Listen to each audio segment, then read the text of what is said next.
Hello friends, स्वागत है आप सबका हमारे यूट्यूब चैनल द वैदिक गुरुज में।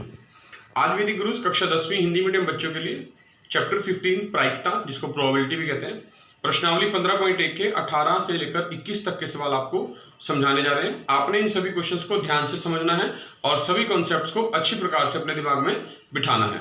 तो आइए शुरू करते हैं। देखिए 18वां प्रश्न कर रहे हैं हम। प्रश्नावली 15.1 का लिखा है, एक पेटी में 90 डिस्क हैं। 90 डिस्क मतलब उन पर 1 से लेकर 90 तक संख्याएं अंकित हैं। मतलब जैसे 1, 2, 3, 4, 5 ऐसे कुल 90 संख्याएं अंकित हैं। तो देखिए हमारे पास यहां पर जो कुल संख्या है, कुल संख्याएं वो कितनी हो गई? वो हो गई हैं 90। वो कहता है यदि इस पेटी में से एक डिस्क यादृच्छा निकाली जाती है, मतलब कोई एक निकालें हम, तो इसकी प्रायिकता ज्ञात करनी है। कि पहला भाग में कहा गया कि 2 अंकों की एक संख्या होनी चाहिए। पहले भाग में हमें जो प्रायिकता ज्ञात करनी है वो कि 2 अंकों की एक संख्या होनी चाहिए। तो 2 अंकों की अगर मैं बात करूं, कुल संख्याएं कितनी हैं? 2 अंकों की कुल संख्याएं कितनी होंगी? तो देखिए 1 से 90 तक में, 1 से 90 तक की संख्याओं में 1, 2, 3, 4, 5, 6, 7, 8 और 9 ये संख्याएं एक अंक वाली हैं। यानी 1 से 9 तक एक अंक वाली है। इसके बाद 10 से लेकर 90 तक 2 अंकों की संख्याएं शुरू हो जाती हैं। तो 90 कुल संख्याएं थी मेरे पास। अगर उसमें से मैं 1 से 9 तक की 9 संख्याएं एक अंक वाली घटा कर दूं इसमें से, तो 81 बचेंगी। इसका मतलब हुआ 2 अंकों की जो कुल संख्याएं हैं मेरे पास वो 81 हैं। तो प्रायिकता जो हमें ज्ञात करनी है, प्रायिकता P से लिखते हैं, प्रोबेबिलिटी 2 अंकों की एक संख्या हम चाहते हैं। तो उसका सूत्र क्या रहेगा? जो चीज हमें चाहते हैं वो ऊपर लिखी जाती है, यानी 2 अंकों की कुल संख्याएं ये हम निकालना चाहते हैं। ये हमारे फेवर में है, 2 अंकों की कुल संख्याएं, और बटे में कुल जितनी संख्याएं हमें प्रश्न में दे रखी हैं, बटे में कुल संख्याएं। ठीक है, अब आप ध्यान से देखिए, 2 अंकों की संख्याएं आई थी मेरे पास 81, कुल संख्याएं थी 90। तो ये काट सकते हैं आप। देखिए 9 के पहाड़े पे 9 निम्न 81 और 9 दाएं 90, यानी जो प्रायिकता आई 2 अंकों की संख्या आने की वो 9/10 आ गई। इसी प्रकार अगर दूसरा भाग देखें तो दूसरे भाग में पूछा गया एक पूर्ण वर्ग संख्या, एक पूर्ण वर्ग संख्या। पूर्ण वर्ग संख्या जो मतलब पूर्ण वर्ग कौन कौन से होते हैं? देखिए 1 से शुरू करेंगे। 1 एक पूर्ण वर्ग है, 1 का वर्ग 1 होता है। 2 नहीं है, 3 नहीं है, फिर 4 आएगा, 2 का वर्ग 4, 4 भी एक पूर्ण वर्ग संख्या है। फिर 3 का वर्ग अगर हम देखें तो वो 3 3 9 होता है, तो 9 पूर्ण वर्ग संख्या आएगी। इसी प्रकार अगला अंक 4 होता है, उसकी पूर्ण वर्ग संख्या होगी 4 चौके 16। फिर अगला 5 आएगा, 5 बचे 25, और 6 का 6 गुना 6 36। फिर 7 का पूर्ण वर्ग 7 7 49, और फिर 8 का पूर्ण वर्ग 8 8 64, और फिर 9 का पूर्ण वर्ग 9 9 81। यानी ये आपके पास पूर्ण वर्ग संख्याएं हैं 1 से लेकर 90 तक के बीच में। तो हमें जो प्रायिकता ज्ञात करनी है पूर्ण वर्ग संख्या की, पूर्ण वर्ग संख्या की जो प्रायिकता ज्ञात करनी है, तो उसका सूत्र क्या रहेगा? पूर्ण वर्ग संख्याएं, पूर्ण वर्ग संख्याएं की कितनी है पूर्ण वर्ग संख्याएं, और बटे में कुल संख्याएं जो हमें प्रश्न में दे रखी हैं। तो हमने सिर्फ यहां पर गिनना है कि पूर्ण वर्ग संख्याएं कितनी है। देखिए 1 2 3 4 5 6 7 8 9, कुल 9 है। और कुल संख्याएं जो प्रश्न में दे रखी वो थी डिस्क 1 से 90 तक, यानी 90। तो 9/90, ये भी 9 के पहाड़े से कट जाएगा। 9 एकम 9, 9 दहां 90, यानी 1/10 प्रायिकता आ गई। और तीसरा भाग में पूछा गया था कि 5 से विभाजित संख्याएं जो हो सकती हैं। तो देखिए 5 से विभाज्य संख्याएं, यानी आपने वो संख्याएं लिखनी है जो 5 से पूरी पूरी भाग हो जाती हैं 1 से 90 तक के बीच में। तो वो कौन कौन सी आएंगी? देखिए तो 5 आएगा, फिर पूरा 5 का बड़ा लिख देते हैं, 10 आएगा, फिर 5 से 15 भी आएगा, 5 चौके 20, 5 पचे 25, 5 5 का अंतर बढ़ता जाएगा, 30 35 40 45 50 55 60 65 70 75 80 85 और 90, क्योंकि 90 तक है। तो देखिए कितनी संख्याएं होंगी? 1 2 3 4 5 6 7 8 9 10 11 12 13 14 15 16 17 18 18 संख्या होगी, क्योंकि 18 पंजे 90 होता है। तो देखिए अब हम लिखेंगे 5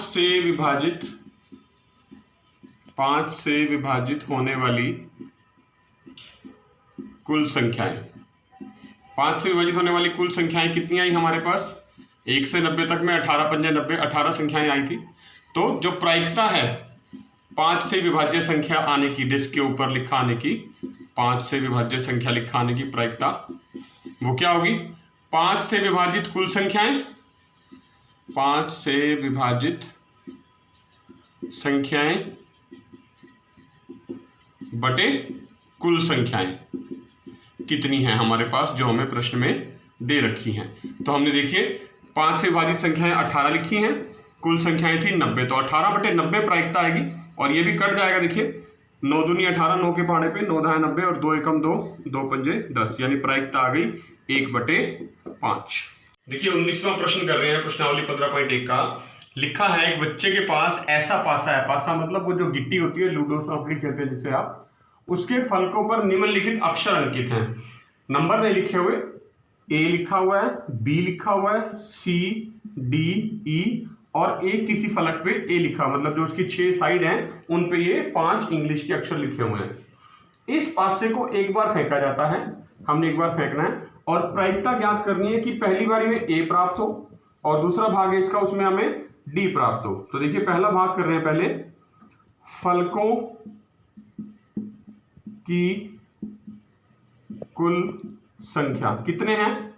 आपको पता है गिट्टी के ऊपर जो लूडो वाली गिट्टी होती है उसके ऊपर 6 फलक होते हैं, तो 6। और ए कितनी बार लिखा है? ए कितनी बार लिखा है? हमने ये देखना है कि ए की प्रायिकता ज्ञात करने की, ए आना चाहिए हमारे पास जब हम पासे को फेंके। तो पहले ये पता करना पड़ेगा ए कितनी बार लिखा है। 1 बार, 2 बार। ए लिखा है 2 बार, ठीक है। तो प्रायिकता ए प्राप्त हो कि हमें जब हम पासे को फेंके तो हमें फलक पे ए प्राप्त हो, तो ए कितनी बार आया वो ऊपर, और बटे फलकों की कुल संख्या 6, क्योंकि ए कितने फलकों पे आया था? 2 फलकों पे ए लिखा हुआ था, तो प्रायिकता बनी 2/6। आप इसको काट देंगे, 2 एकम 2, 2 तिया 6, 2 के पहाड़े पे 1/3 आ जाएगी प्रायिकता। दूसरे भाग में कहा गया कि डी प्राप्त हो, तो फलकों की कुल संख्या तो 6 ही रहने वाली है, और डी कितनी बार लिखा है? डी कितनी बार लिखा है, मतलब कितने फलकों पे डी लिखा है। तो देखिए आप ए बी सी डी, सिर्फ एक ही फलक पे डी लिखा है, तो एक बार, यानी एक ही फलक पे आएगा। तो जो प्रायिकता है कि आपको डी प्राप्त हो वो कितनी है इस बार? डी जितनी फलकों पे लिखा हुआ है 1 पर, और कुल फलकों की संख्या 6 थी, तो प्रायिकता बनी 1/6। 20वां प्रश्न कर रहे हैं। लिखा है मान लीजिए आप एक पासे को आकृति में दर्शाए, ये आकृति है हमारे पास, आयताकार क्षेत्र में यादृच्छा रूप से गिराते हैं। इसकी क्या प्रायिकता है कि जो पासा है वो 1 मीटर व्यास वाले वृत्त के अंदर गिरेगा। देखिए जो आकृति है इसमें हमें एक आयताकार क्षेत्रफल दे रखा है, इसमें 3 मीटर लंबाई है आयत की और 2 मीटर चौड़ाई है, और जो ये वृत्त है इसका जो व्यास है, ये व्यास होता है वृत्त का, देखिए ये 1 मीटर दे रखा है हमें, मतलब अगर ये इसका केंद्र बिंदु है तो इसकी जो त्रिज्या है वो 1/2 मीटर, यानी आधी होती है, आधा मीटर इधर और आधा मीटर इधर, ठीक है, ये त्रिज्या हो जाएगी। तो हम चाहते हैं कि जो पासा हम फेंके वो वृत्त के अंदर गिरे। तो सबसे पहले देखिए आप लिख लेंगे कि जो आयत है हमारे पास, आयत की हम लंबाई लिख लेते हैं, वो हमें दे रखी है 3 मीटर। फिर हम आयत की चौड़ाई लिख लेते हैं, वो हमें दे रखी है 2 मीटर, और आयत का क्षेत्रफल ज्ञात कर लेते हैं। तो देखिए आयत का जो क्षेत्रफल होता है आपको पता है उसका सूत्र होता है लंबाई गुना चौड़ाई। तो देखिए लंबाई तो है 3 मीटर, चौड़ाई है 2 मीटर, यानी जो आयत का क्षेत्रफल आ गया वो 6 वर्ग मीटर आ गया, 6 मीटर स्क्वायर। अब बात करनी है वृत्त की। हमें प्रश्न में वृत्त का व्यास दिया है, वृत्त का व्यास बराबर 1 मीटर। तो वृत्त की त्रिज्या कितनी होगी? जो वृत्त की त्रिज्या होगी उसको हम मान लेते हैं r, वो होती है व्यास की आधी, यानी 1/2 मीटर, आधा मीटर हो गई, ठीक है। तो वृत्त का क्षेत्रफल कितना आएगा? वृत्त का क्षेत्रफल, वृत्त के क्षेत्रफल का सूत्र आपको पता है, पाई r की शक्ति 2, यानी पाई r स्क्वायर होता है। पाई का अर्थ होता है 22/7। r जो है वो त्रिज्या है, हमें वो 1/2 दे रखी है, यानी 1/2 का वर्ग। इसका अर्थ है कि आपने 1/2 को 2 बार लिखना है, यानी 1/2 गुना 1/2। ये काट सकते हैं आप 2 के पहाड़े में, 2 एकम 2 और ये 11 दूना 22, तो 11/7 दूनी 14, 11/14 वर्ग मीटर जो है ये वृत्त का क्षेत्रफल आ गया। हमें जो प्रायिकता ज्ञात करनी है वो ये है कि हम जब पासा फेंकेंगे वो पासा वृत्त के अंदर गिरे, पासा वृत्त के अंदर गिरेगा। इस बात की कितनी प्रायिकता है ये हमें ज्ञात करनी है। तो सूत्र क्या रहेगा, देखिए सूत्र रहेगा, हम चाहते हैं वृत्त के अंदर गिरे, जो चीज हम चाहते हैं वो हमेशा ऊपर लिखी जाती है, यानी वृत्त का क्षेत्रफल कितना है, वृत्त का क्षेत्रफल बटे, और जो कुल क्षेत्रफल है यानी आयत, कुल आयत का क्षेत्रफल, वृत्त का क्षेत्रफल बटे आयत का क्षेत्रफल, ये हमने सूत्र लगाना है इसके अंदर। तो देखिए वृत्त का जो क्षेत्रफल हमने निकाला है वो है 11/14 और बटे में आयत का क्षेत्रफल जो निकाला था वो था 6, तो 6/1 लिख लेते हैं। तो देखिए जब इसको हल करेंगे तो 11/14 गुना ये जो नीचे वाली संख्या है ये पलट जाएगी, 1/6 बन जाएगी, यानी 11/84 जो है वो प्रायिकता आ जाएगी कि जो पासा है वो वृत्त के अंदर गिरेगा। 21वां प्रश्न कर रहे हैं, प्रश्नावली 15.1 का लिखा है 144 बॉल पेन है हमारे पास एक समूह में, जिसमें से 20 पेन जो है वो खराब हैं और बाकी के अच्छे हैं। 144 बॉल पेन है, मैं लिख लेता हूं यहां पर एक बार पहले कि कुल पेन जो है मेरे पास वो हैं 144, जिसमें से हमें पहले ही बता दिया गया प्रश्न में कि जो खराब पेन है उनकी संख्या 20 है। तो जो अच्छे पेन बचे जो बाकी पेन है वो कह रहा है सारे अच्छे हैं, तो वो कितने बचेंगे अच्छे पेन, 144 में से 20 घटा दीजिए आप, 124 पेन जो है वो अच्छे बचेंगे मेरे पास। अब आप कहता है कि आप तो पेन जो खरीदोगे वो अच्छा होना चाहिए, खराब पेन आप नहीं खरीदोगे, तो दुकानदार अपनी मर्जी से आपको एक पेन निकाल के दे देता है, इन 144 पेनों में से कोई एक पेन दुकानदार आपको दे देता है। हमें प्रायिकता ज्ञात करनी है, यानी प्रोबेबिलिटी ज्ञात करनी है कि आप उस पेन को खरीदेंगे या नहीं खरीदेंगे। तो देखिए सीधी सी बात है, अगर पेन अच्छा हो गया तो आप जरूर खरीदेंगे, और अगर अच्छा नहीं हुआ, खराब है, तो आप नहीं खरीदेंगे। तो ये 2 भाग हैं इसके। तो देखिए पहला भाग जो प्रायिकता हमें ज्ञात करनी है कि आप पेन खरीदेंगे। खरीदेंगे का मतलब क्या हुआ, खरीदेंगे का मतलब हुआ कि वो पेन अच्छा है, यानी जो हमें प्रायिकता ज्ञात करनी है वो अच्छे पेन की ज्ञात करनी है, तभी खरीदेंगे आप उसको। तो अच्छे पेन की प्रायिकता ज्ञात करने का सूत्र क्या है, अच्छे पेनों की संख्या, सीधी सी बात है, जो चीज हम चाहते हैं वो ऊपर लिखते हैं, हमने आपको पहले ही बताया, अच्छे पेनों की संख्या ऊपर लिखा जाएगा और बटे में कुल पेन कितने हैं ये हम लगा देंगे। तो अच्छे पेन तो हमारे पास 124 है जी, 124 और कुल पेनों की संख्या 144, तो 124/144 प्रायिकता आ गई। आप इसको काट सकते हैं, देखिए मैं इसको कट कर रहा हूं, ये 2 के पहाड़े पे कट जाएगा, 2 छिके 12, 2 दूनी 4, और ये 2 सत्ते 14, 2 दूनी 4, फिर 2 के पहाड़े पे कट जाएगा, 2 तिया 6, 2 एकम 2, और ये 36 दूना 72 होता है। तो 31/36 जो है वो प्रायिकता आ गई कि अच्छा पेन है और हम उसको खरीद लेंगे। दूसरे भाग में कहा गया हमें प्रायिकता ज्ञात करनी है, आप पेन नहीं खरीदेंगे, वो पेन जो दुकानदार ने आपको दिया आप वो पेन नहीं खरीदेंगे। जब आप वो पेन नहीं खरीदेंगे इसका मतलब क्या हुआ कि वो जो पेन था वो पेन खराब है, यानी हमें जो प्रायिकता ज्ञात करनी है वो एक खराब पेन की ज्ञात करनी है। तो सूत्र में क्या रहेगा, खराब पेनों की संख्या ऊपर लिखी जाएगी, अंश में खराब पेनों की संख्या और बटे में कुल पेन, ये तो कभी नहीं बदलता डिनोमिनेटर। तो खराब पेन कितने थे हमारे पास, 20 हमें प्रश्न में बता दिया गया था, 20, और कुल पेन थे 144, तो 20/144 आ गई प्रायिकता।